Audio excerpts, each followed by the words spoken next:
We've seen tangent lines, we've seen tangent parabolas. These are special cases of Taylor polynomials. So the main question about Taylor polynomials is, which polynomial of degree n best approximates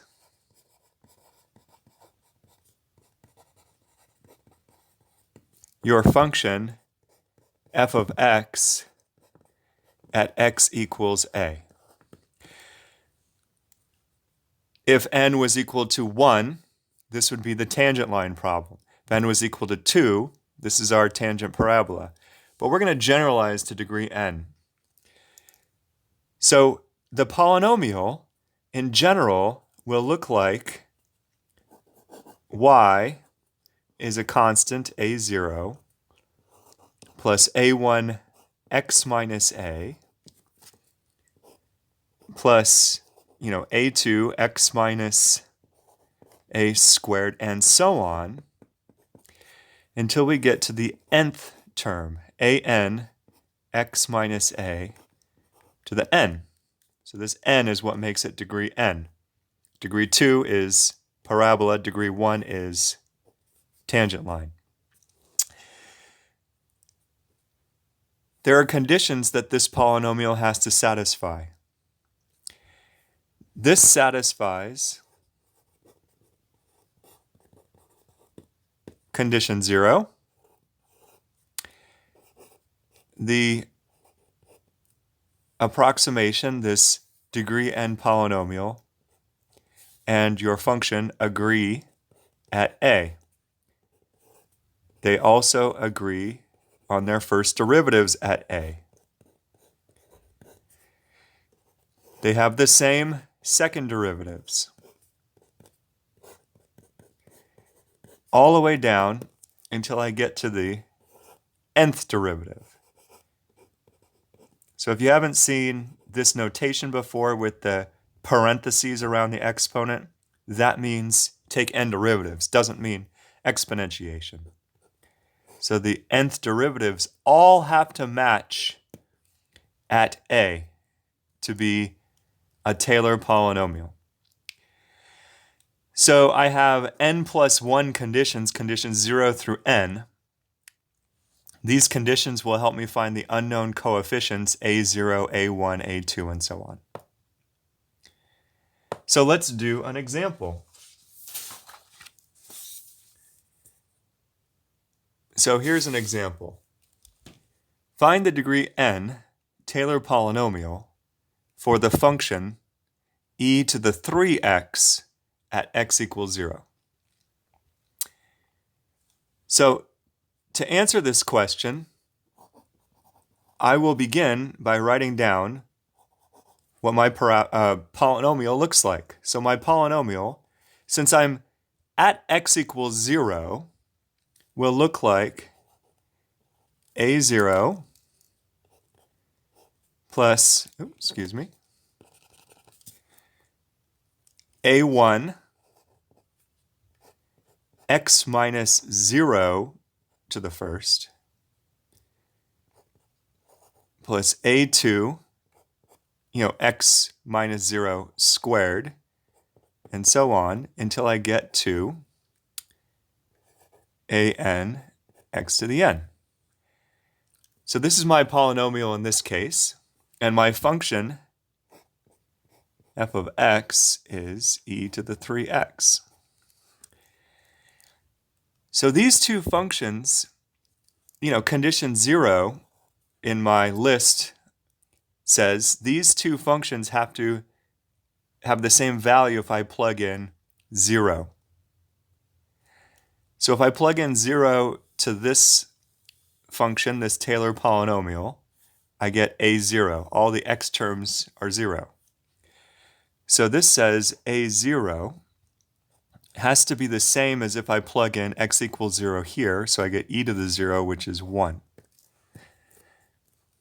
Okay, the next condition, if I take a derivative, the derivative here will be a1 plus 2a2.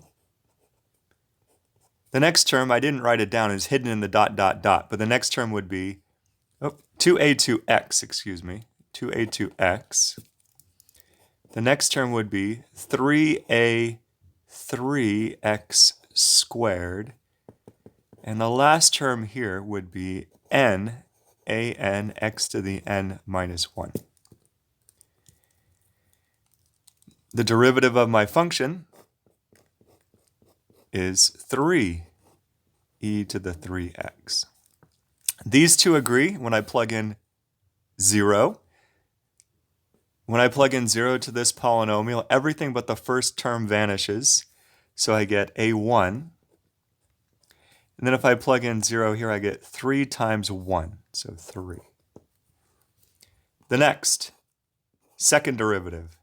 Second derivative is 2a2. The derivative of this term here is 3 times 2 a3x. I didn't write it down, but the next term would be 4 times 3 a4x squared.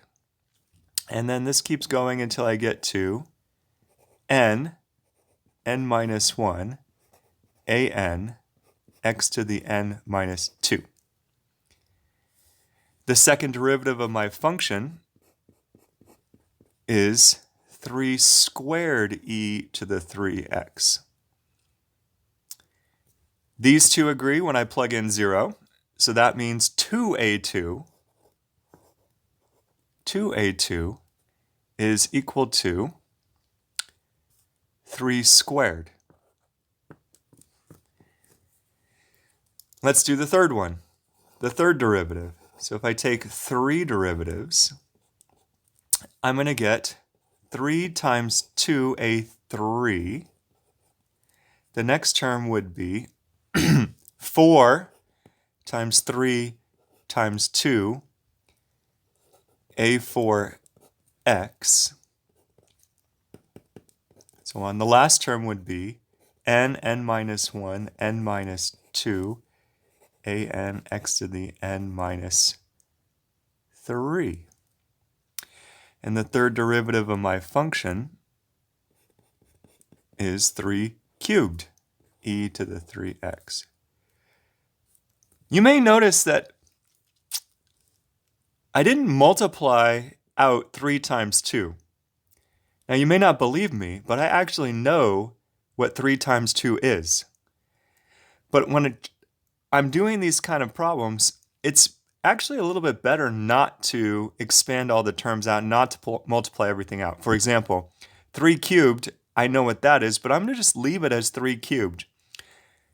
When you're doing problems, I suggest leaving out the terms out, not multiplying everything together. That'll help you see patterns much easier. So anyway, if I plug in 0 to both of these, I should get the same answer.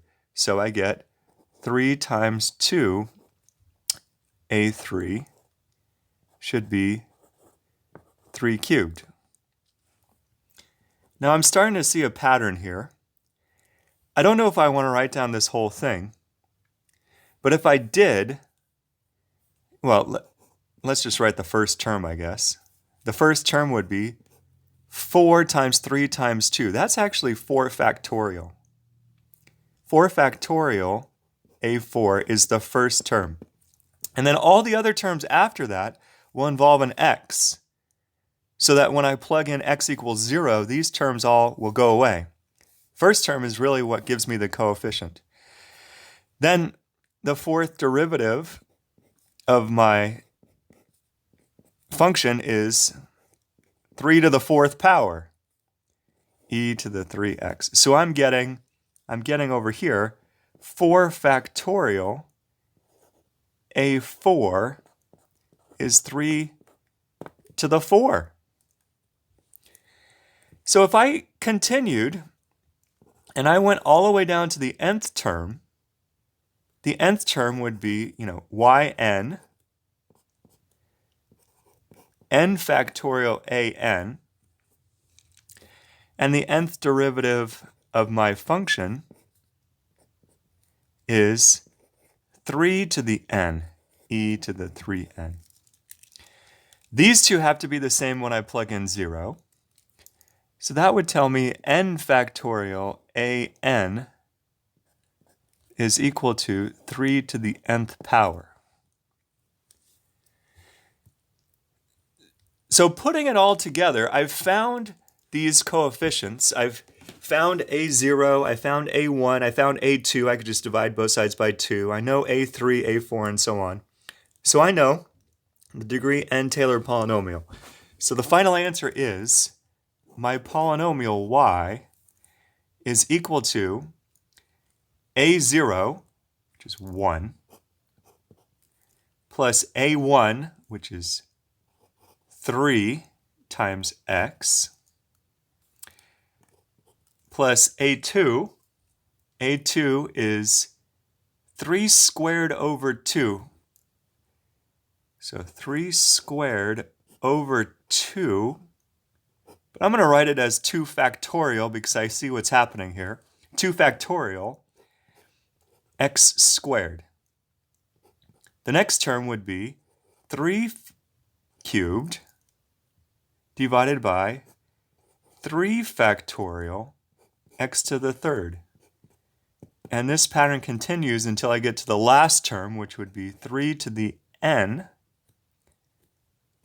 over n factorial x to the n. So this is the Taylor polynomial, the degree n Taylor polynomial for the function f of x equals e to the 3x. This polynomial approximates what's going on with the function e to the 3x around x equals 0 very well. We'll see that in our next video. All right, bye.